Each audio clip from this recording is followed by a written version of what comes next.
이스라엘의 역사는 출애굽부터 시작된다고 보면 됩니다. 창세기에 나와 있는 성경의 인물들이 있죠. 아브라함, 이삭, 야곱, 요셉. 이건 족장의 이야기고 하나님과 개인의 만남의 이야기입니다. 그러나 이제 출애굽기에 들어오면서 430년 동안 종노를 했던 이스라엘 백성들을 그들을 광야로 이끌으셔서 가나안 땅에 그들을 들이심으로 인하여서 이제 이스라엘의 하나님의 백성의 한 나라를 만드시고 그 나라를 이끌어 가실 그 위대한 계획을 갖고 계십니다.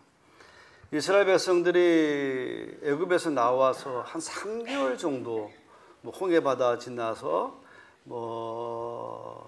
느비딤에서 반석에서 샘물 나게 하시고 또 만나로 그들의 허기진 배를 채워 주시기까지, 그러면 1년의 과정을 겪으면서 그들을 이제 시내산으로 이끄셨습니다. 그 시내산에서 하나님께서 모세를 만나셨죠.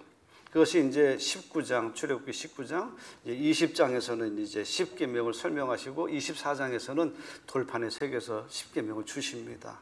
그리고 25장에 가서는 성막을 만들고 성막 안에 성소가 있고 성소 안에 지성소를 두어서 그 지성소 안에 언약궤를 두어라. 그 언약궤 안에는 내가 준 돌판을 거기다가 두어서 너희들이 그 언약궤를 볼 때마다 내가 너희를 만날 것이고 너희가 거기 나오면 나도 너희를 찾을 것이고 만날 것이다. 만남의 약속의 장소로 하나님께서 지정해 놓으셨다는 것입니다. 그래서 출애굽기 25장 22절에 내가 거기서 내가 너와 만나겠다 그러셨어요. 그리고 이스라엘 백성들이 내가 명령할 모든 일을 거기서 내가 가르치시겠다 그러셨거든요.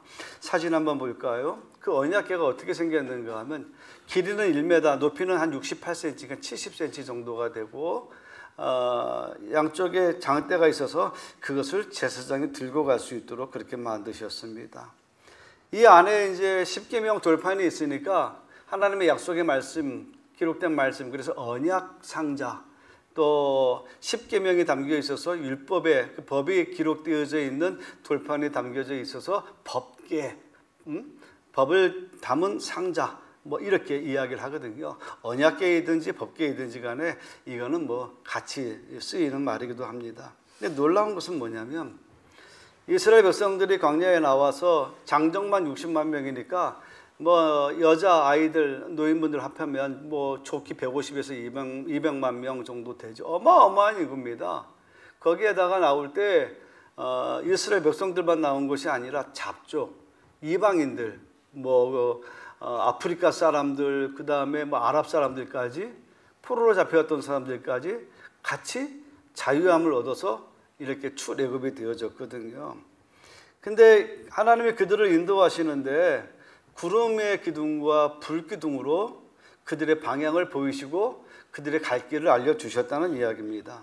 근데 놀라운 것은 하나님께서 언약궤를 만드시고 언약궤 안에 10계명을 넣어서 그것을 보관하게 하셨는데 이 언약궤가 움직일 때 구름기둥도 움직이고 불기둥도 움직여줘서 이렇게 12개의 지파가 앞뒤 전후 좌우로 3개의 지파씩 나누어서 이제 이동을 하게 되어지는데 이런 그 구름기둥과 불기둥이 움직이기 시작하면 빨리 이제 이삿짐 챙겨가지고 다시 이동을 하고 가다가 멈추면 거기에 또 천막을 치고 거기서 또 머무르는 형태의 그런 형태로 이렇게 광야 생활을 하게 되어집니다. 그리고 대체적으로 그 중에 하나 우리가 생각해야 될 것이 그들이 이제 광야 40년 끝나고 가나안 땅 들어갈 때 요단강 건너갈 때 놀라운 것은 이 언약궤를 들쳐맨 제사장들이 우기 때에 강이 범람한 때인데 이 제사장들이 요단강을 향하여서 전진했더니 세상에 그들의 발이 강에 담겨진 그 순간에 요단강이 쫙 갈라져서 이스라엘 백성들이 그 땅을 마른 땅처럼 지나가게 됐다는 거 아닙니까?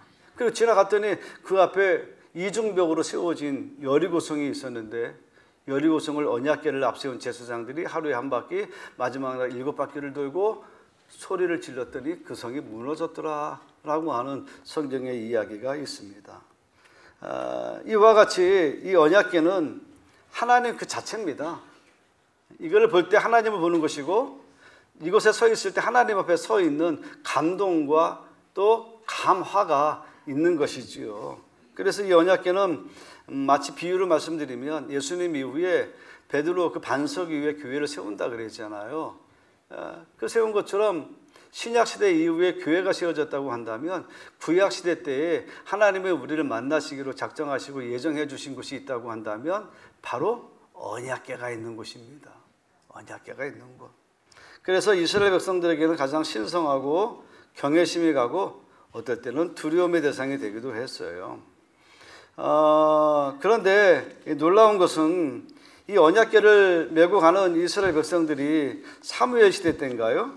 이 사무엘 시대 때에 어떤 일이 벌어졌는가 하면 어린 사무엘이 있었을 때 그 스승이 엘리 제사장 때인데 블레셋 군들이 쳐들어왔어요. 블레셋 군들이 쳐들어와서 언약궤를 뺏어가 버렸어요. 하나님을 뺏긴 거예요. 그 왜 뺏겼나? 하나님이 뺏기면 안 되잖아요. 거기서 뭐 불이 나오든지 뭐 번개를 치든지 뺏기면 안 되는데 뺏겼어요. 뺏긴 이유가 뭐냐면 그 당시에 엘리 제사장도 영적으로 둔했을 뿐만 아니라 이제 98세가 된 이 할아버지 제사장이 이제 자기 아들 두 아들에게 제사장의 권위를 물려주려고 할 때 이 아들의 성품이 이 예비 제사장이었던 두 아들 흠리와 비누아스가 성경에 보니까 사무엘상 2장 12절에 엘리의 두 아들은 망난이라 그랬어요. 망난이. 하나님을 알지도 못하고 행동 거지가 불손했다는 이야기입니다. 그러니까 대제사장과 그 예비 제사장들이 백성들 앞에서 하나님을 예배를 드릴 때 그들이 하는 모든 짓들이 망나니 짓들을 하니까 여러분 그때 영적으로 어두웠겠습니까? 얼마나 혼탁했겠습니까? 말도 안 되는 거죠. 제사장들이 그 하나님을 모시는 그 성전 안에서 그 성전에서 봉사하는 여자들 말씀이죠. 기웃기웃거리고 재물 탐하고 말씀이죠. 하지 말아야 할 짓들을 너무 많이 한 거예요.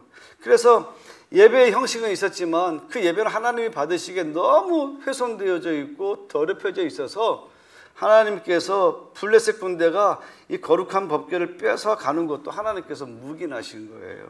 묵인하신 것이죠. 그래서 이제 이 전쟁에서 결국 법궤도 뺏기고 엘리의 두 아들도 그 전쟁터에서 죽습니다. 그 엘리에게는 이 전장에서 그런 사실들이 있었다는 것을 엘리 제사장이 보고했더니 이 노인의 제사장이 깜짝 놀라서 그만 비대한 몸에 넘어졌는데 그냥 목에 뼈가 부러져서 그 자리에서 즉사했다는 거 아닙니까? 더 안타까운 것은 뭐냐면 그 며느리가 둘째 아들 며느리가 비느하스 부인이 임신 중이었는데 남편의 비보를 듣고 산기를 느껴서 좀 일찍 출산을 했어요. 근데 출산을 했는데 아기 이름을 뭐라고 줬는가 하면 이가봇이라고 줬어요. 이가봇은 뭐냐면 하나님의 영광이 이스라엘에게서 떠났다.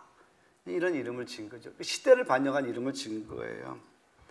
언약궤가 뺏기고 언약궤가 이방인의 손에 넘어갔다는 것은 이스라엘의 부끄러움이고 불행이고 비극입니다. 마치 이것은 뭐냐면 이스라엘의 하나님이 이방인 나라로 넘어간 것과 뭐 다를 바가 없다 이런 생각을 갖기에 충분합니다. 그런데 이 법궤를 가져간 블레셋 나라 있잖아요. 그 나라가 이제 뭐 큰일 난 겁니다. 큰일 났어요.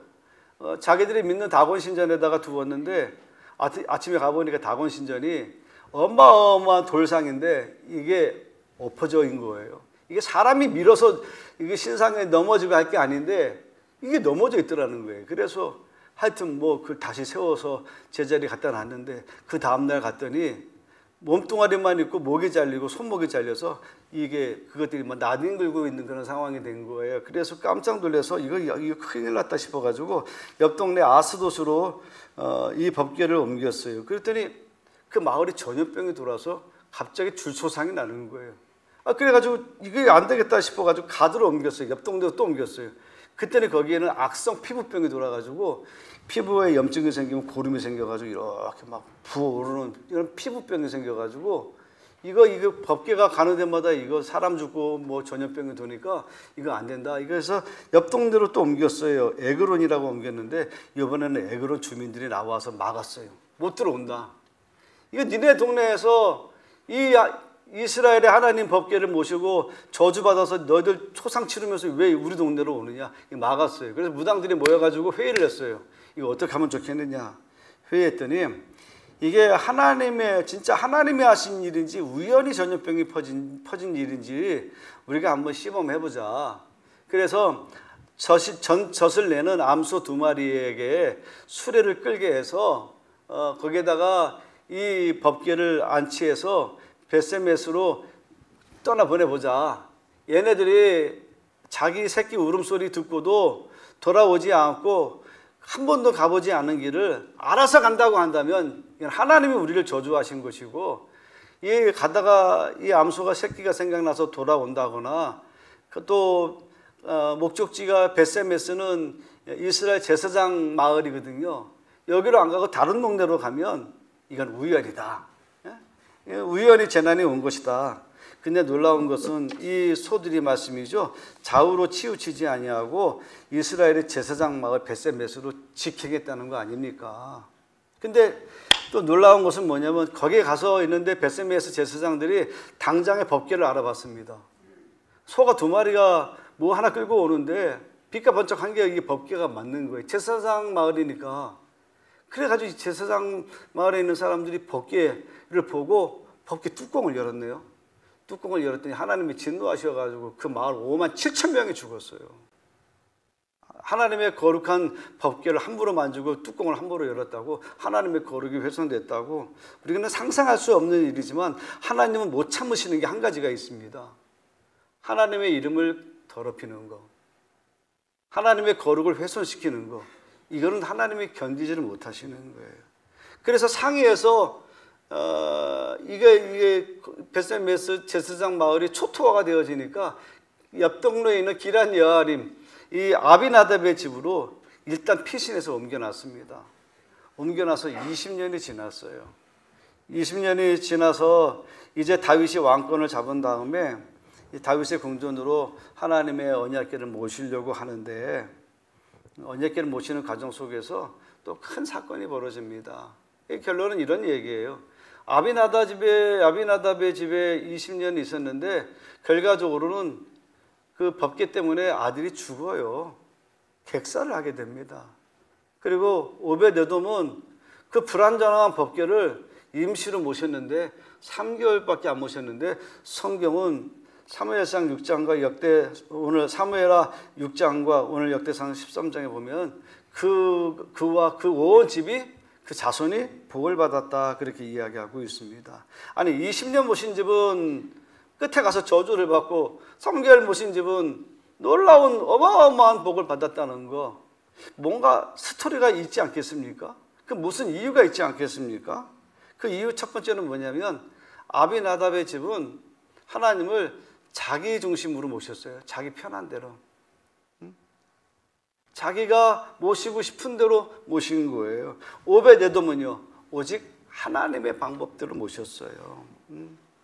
20년 만에 이제 다윗이 궁전으로 모실 때 아비나답도 생각했겠죠. 이게 다윗의 궁으로 가야 되는데 모실 때를 위해서 모든 것을 다 언제든지 오라 하면 모시러 가기 위해서 준비가 되어 있는데, 그들은 뭘 준비를 했는가 하면 새 수레와 송아지 2마리를 준비했다는 거 아닙니까? 그리고 다윗 왕은 이 법궤를 궁전으로 모시기 위해서 최고의 행사 준비를 했습니다. 12지파에서 3만 명을 뽑았어요.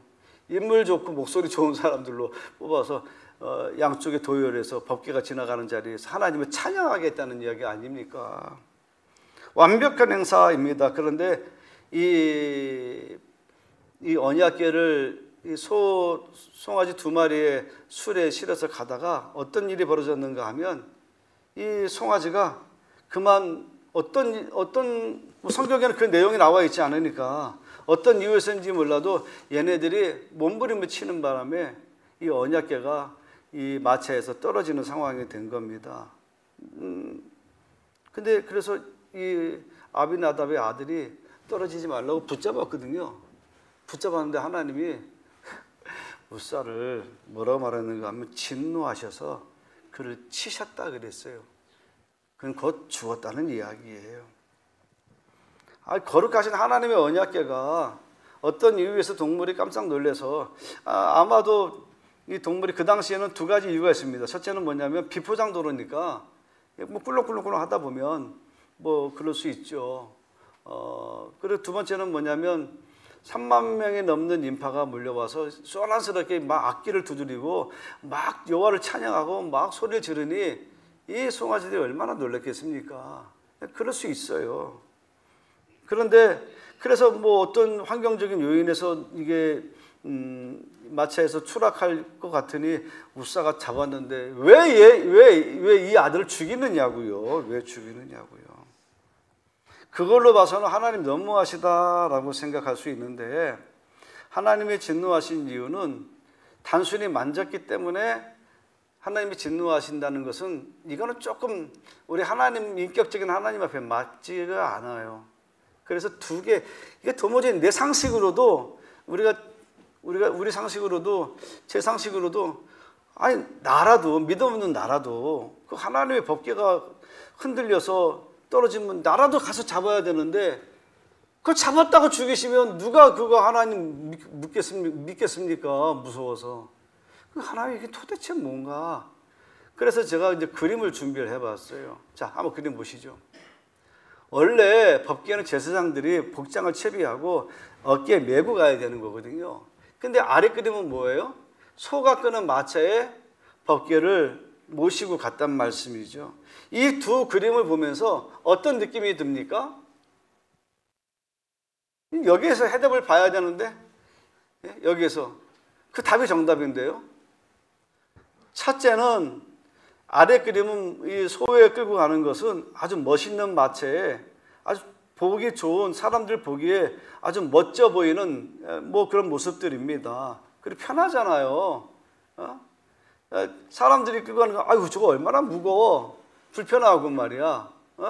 뭐 이런 차이가 있는데 그건 사람들이 보는 생각이고 우리가 믿음의 눈으로 보면 이 그림의 차이가 뭐냐면 사람이 메고 가는 것은 경건하고 하나님의 법궤를 거룩하게 모시고 가잖아요. 예? 하나님의 법궤가 소가 끄는 마차는 뭡니까? 택배입니까? 예? 아무나 그냥 뭐 아무데나 막 실어서 막 보내는 그런 거룩한 물건이 아니잖아요. 이건 뭐냐면 거룩하신 하나님의 임재를 상징하는 이 법궤를 사사로이 다뤘다는 거예요. 사사로이. 내가 거룩하니 너희도 거룩하기를 원하시는 하나님께서 이 거룩할 백성이 하나님의 임재를 상징하는 거룩하신 하나님을 사사로이 다뤘다는 이야기입니다. 베세메스 사람들이 호기심에 뚜껑 막 열어본 것조차도 너희들이 나를 너무 가볍게 여겼다는 거예요.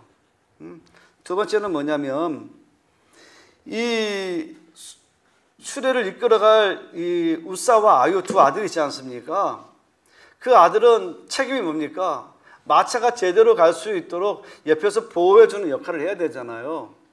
그러면 소의 상태라든가 마차의 바퀴 상태, 길의 상태를 늘 보면서 잘 인도를 했어야 되는데 수만 명이 나와가지고 환호하고 인파가 나와서 찬송을 부르니까 자기들이 갑자기 뭐가 된 거예요. 막 높아진 거예요. 자존감이 높아졌다고 그럴까? 내가 무엇이나 된 것인 것처럼 거기에 환호에 자기가 도취가 된 거예요. 그 자기들은 마차가 굴러가는 방향을 봐야 되는데 지금 뭐를 보고 있습니까? 사람을 보면서 손을 들고 있잖아요. 누가? 우리가 20년 동안 모시고 우리가 자랑스럽게 우리 가문이 궁전으로 모시고 있다고 자기들이 그 영광을 받고 있어요. 영광을 받을 사람이 아니라 자기들은 뭐 하는 사람들입니까? 안전하게 그 마차를 이끌어갈 책임이 있는 사람이 마차는 보지 못하고 사람들의 영광에 빠져서 도취되어져 있다, 그런 이야기입니다.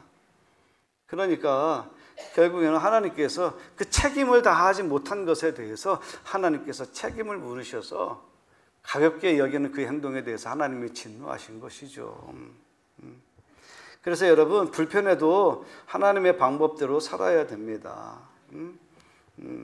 그래서 우사가 거기서 그런 사건이 나니까 이제 궁전으로 못 모시고 오벳에돔에 그 이제 마차가 그런 사건이 벌어진 그 가까운 곳에 오벳에돔이라고 하는 사람이 있었는데 이 사람이 누군가 하면 성전의 문지기예요. 성경에 보니까 뭐라고 나오면 역대상 15장 18절에 성전의 문지기였다 그랬어요. 그 문지기 집에 석 달 동안 갔다가 모셨는데 그 집이 엄청난 복을 받았다는 겁니다. 사실 오벳에돔 입장 속에서는요, 눈앞에서 웃사가 죽고 소가 뭐 이렇게 좀 요동을 치고 법궤가 흔들려서 떨어지는 과정들 속에서 웃사가 그나마 방어해서 법궤가 떨어지지 않은, 그건 감사한데 그것을 만졌던 웃사가 죽은 것을 두 눈으로 봤잖아요. 분명히 봤을 거예요. 그런데 그 법궤가 우리 집에 들어오면 이거 잘못 만지면 죽잖아요, 여러분.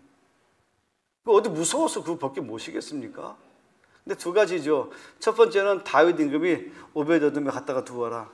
왕이 명령하면 갖다 두어야 되죠. 두 번째는 뭐냐면 오벳에돔이 그래도 죽어도 안 된다고 그러면 뭐 안 될 수도 있겠죠. 근데 오벳에돔은 그런 명령에 대해서 두렵고 떨리지만 그래도 그것을 받아들였다는 이야기입니다. 저는 이것을 보면서 연상되어지는 장면이 십자가를 지고 골고다 언덕 올라가신 예수님께서 무릎을 찌시면서 더 이상 십자가를 질 수 없을 때 로마 병정이 지나가는 구레네 사람 시몬을 잡아서 너 이거 지고 가. 이유도 모르고 뜻도 모르고 갑자기 구레네 사람 시몬은 그 십자가 20km 넘는 나무 짐을 지고 골고다까지 올라갔을 때, 그가 나중에 사도행전에 보면 사도 바울이 그 구레네 사람 시몬의 부인 있잖아요. 부인을 사도 바울이 뭐라고 말하는가 하면 나의 믿음의 어머니다 그랬어요. 나의 믿음의 어머니. 6월절 날 그냥 예식을 치르기 위해서 이방인이 왔던 이 이방인의 가족이 사도 바울의 믿음의 어머니가 될 정도로 기독교 명문 가문이 되어졌다는 그런 이야기입니다. 이 오벳에돔이 두렵고 떨리는 마음이 있지만 그래도 내 집에 오셨으니 그것을 믿음으로 받아들였더니 어떤 복을 받았는가 하면 역대상 26장에 이 성전 문지기 오벳에돔의 아들들이 복을 받는데, 첫째, 자손이 번성합니다. 오벳에돔에게서 난 자가 60명이랍니다. 62명이랍니다. 62명. 많이 난 거예요, 많이. 그때는 자식 많은 게 복이거든요. 자손이 번성한 거예요. 그리고 6절에 보면 그 아들 스마야도 2명의 아들을 낳았는데 저희의 족속을 다스리는 자여 큰 용사라. 족속을 다스리고 큰 용사라 그랬어요. 셋째, 오벳에돔의 자손이라 저희와 그 아들들과 형제들은 다 능력이 있어서 그 직무를 잘하는 자니. 그게 뭐예요? 오벳에돔이 그 아버지가 순종할 수 없는 가운데서도 두렵고 떨림으로, 그러나 그것이 하나님을 내가 모셔야 될 때가 되어서 그것을 내가 모셨더니 내가 복받기 위한 것이 아니라 내가 그 명령에 순종했을 뿐인데 하나님은 놀랍게도 그 자녀 손들을 복을 주셨다고 그랬어요. 자손이 번성했죠. 민족의 큰 용사지요. 능력이 있어서 어떤 직무도 능통하게 해내는 그런 자손들의 복을 분명히 받았다는 이야기입니다. 저는 다른 건 몰라도 저는 우리 아들, 딸이 복 많이 받을 거예요. 아멘 하신 분들도 복 많이 받을 겁니다. 왜냐하면 우리 어머니 아버지 신앙생활하고 나 목사잖아요. 목사. 우리 애들 다 신앙생활하고 있잖아요. 예. 믿음의 유산이라고 하는 것이 그냥 뭐 내가 믿어서 믿은 건 아니지만 믿을 수 있는 환경 속에서 내가 자연스럽게 복음을 접하고 하나님의 자녀가 돼서 가문을 이어서 믿음의 자손이 된다는 것이 이게 얼마나 큰 축복입니까? 제가 평생에 후회하는 것 중에 가슴치며 통곡하는 것 중에 하나가 뭔지 아십니까? 우리 아들 신학교 갔다가 그만둔 거. 내가 목사고 우리 아들도 목사가 됐으면 예? 얼마나 좋았을까. 근데 못하겠다네, 무서워서. 어떡합니까? 내가 개인 인생을 대신 살아줄 수 없으니까. 힘은 들겠지만 하나님이 주시는 복은 클 텐데 그런 생각이 있어요. 제가 뭐 장로님 우리 박기하 원사님 장례식 때 그런 좀 세게 얘기는 했습니다. 제가 그 사람들이 그래요. 집사람이 들어와서 그렇게까지 세게 얘기해도 되나? 그런 얘기를 하더라고요. 당신들이 복을 받은, 내가 볼 때 우리 석장로님 원암 1년 다 복을 받았습니다. 내가 봐도 복을 받았어요. 근데 그건 그분들의 복이 아니에요. 아버지가 누리시지 못한 복을 그분들이 다 누리신 거예요. 그리고 그 아들이 누린 복은 흘러서 이제 그 자손들에게로 흘러 넘어갈 것입니다. 이것이 성경이 우리에게 가르쳐주는 복이에요. 사랑하는 아들, 믿음의 아들, 사도 바울이 말하는, 장가도 안 간 사람이 그 디모데를 향하여서 믿음의 아들이라고 하면서 넌 말이야 굉장히 복받은 사람이야. 근데 네가 복받고 네 믿음은 말이야 할머니 외조모 로이스와 어머니 유니게 속에 있더니 그 믿음이 오늘 너에게로 들어간 거야. 네가 복받은 게 아니라 할머니 때부터 그 어머니로부터 그 믿음의 유산이 오늘 너 있게 한 거야. 이렇게 이야기를 하고 있거든요. 그래서 오벳에돔이 결정하고 두렵고 떨리는 마음으로 법궤를 잘 모셨더니 어쨌든 그 자손들이 어마어마한 복을 받았어요. 그리고 오벳에돔도 복을 받았는데 어떤 복을 받았는가 하면 성전 문지기라 그랬잖아요. 성전 문지기인데 이제 제비 뽑기를 했는데 성경에 그렇게 나와 있어요. 나도 몰라요. 나와 있으니까. 이 성전 문지기들끼리 제비 뽑았는데 배치 어디 가서 근무를 해야 될지 제비를 뽑았는데 오벳에돔이 제비를 뽑았는데 성전에 예루살렘 궁전에 남쪽의 문에 성지기가 이렇게 제비뽑기에서 당첨이 됐어요. 별로 감동이 없으신데 조금 이따가 아멘 하세요. 이 남문은 말씀이죠. 왕이 드나드는 분이에요. 양의 문은 뭐예요? 제사, 짐승들이 드나드는 분이에요. 양의 문은. 남문은요. 왕이 드나드는 분이에요. 이게 달라요. 레벨이 다르다니까요, 여러분. 예? 왜 아멘 안 하십니까? 예? 예? 다르다니까요, 여러분. 오벳에돔이 그렇게 승진했어요. 승진한 거죠. 그리고 그 자손들은요, 그 궁의 그 창고지기가 됐다는 이야기예요. 엄청난 복을 받았죠. 결론의 말씀을 맺습니다. 저는 오벳에돔이 그런 복을 받을 수 있었던 것은 얼마나 무서웠겠습니까? 눈앞에서 법궤가 흔들려서 그것을 지키려고 했던 그 아들이 심장이 멎어가면서 죽어가는 모습을 분명히 봤는데, 그래서 행사가 중단이 됐는데 그 법궤를 우리 집에 갖다가 모시라고 했을 때 얼마나 무서웠겠습니까? 속으로는 욕도 할 수 있고 거부할 수도 있었을 텐데, 그런데 오벳에돔은 복 받은 걸 보니까 이런 추론이 가능해요. 하나님 감사합니다. 이것도 내가 져야 할 십자가인 것 같으면 하나님 내가 지겠습니다. 그런 태도가 있었으니까 복 줬지. 예? 창고에 가다 놓고 그냥 열쇠 채워넣어서 안 보면 복 받았겠습니까? 그 법궤를 드나들면서 보면서 늘 하나님 앞에 우리 가정 안전하게 해주시고 내가 이 법궤를 은혜롭게 거룩하게 하나님의 뜻대로 잘 지킬 수 있도록 도와주시옵소서. 그러나 순전한 마음들이 지속됐기 때문에 하나님께서는 그 모든 것들을 종합적으로 평가하셔서 아비나답은 저주하시고 심판하셨지만 오벳에돔의 집은 복을 주셨다는 이야기예요. 순종할 수 없을 때 순종하십시오. 하나님이 여러분들을 쓰시겠다고 하실 때 나는 아직 안 됐는데, 아닙니다. 하나님은 이때 여러분이 일하실 때이기 때문에 하나님은 자기의 기쁘신 계획과 뜻을 우리의 마음에 두셔서 하나님은 자기의 일을 이루어 가신다고 그러셨어요. 순종이 제사보다 낫다 그랬잖아요. 사랑하는 성도 여러분, 저는 오늘 저와 여러분들이 믿음 안에서 살아갈 때 이건 아니야! 이렇게 하는 것보다 그럼에도 불구하고 주님, 내가 이것을 져야 된다면 내가 질 수 있는 은혜를 주시옵소서, 믿음을 주시옵소서. 이런 믿음으로 순종하심으로 인하여서 우리 제천중학교 우리 성도 여러분들은 오벳에돔의 복을 다 받으시기를 주님의 이름으로 축원합니다. 우리에게 중요한 것이 뭘까요? 아비나답의 집에 20년, 오벳에돔의 집에 3개월인데 이 차이가 우리에게 주는 분명한 의미가 있어요. 얼마나 신앙생활 했는가가 중요한 게 아니라 우리가 어떻게 신앙생활 했는가가 중요한 거예요. 얼마나가 아니라 어떻게 우리가 신앙생활 했는가. 얼마나 오랫동안 예배를 드렸는가가 아니라 우리가 어떻게 예배를 드리면서 살아왔는가. 어떻게 문제예요. 어떻게 문제. 영성학자가 현대인들이 하나님의 음성을 듣지 못하는 이유가 두 가지입니다. 바빠서 못 듣고요. 너무 바빠요. 직장인들.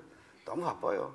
그리고 두 번째는 뭐냐면 너무 우리 시선을 빼앗는 것들이 너무 많다는 거예요. 볼거리, 들을거리, 뭐 먹을거리, 뭐 이런 것들이 너무 많아서 하나님 앞에 집중 못한다는 이야기죠.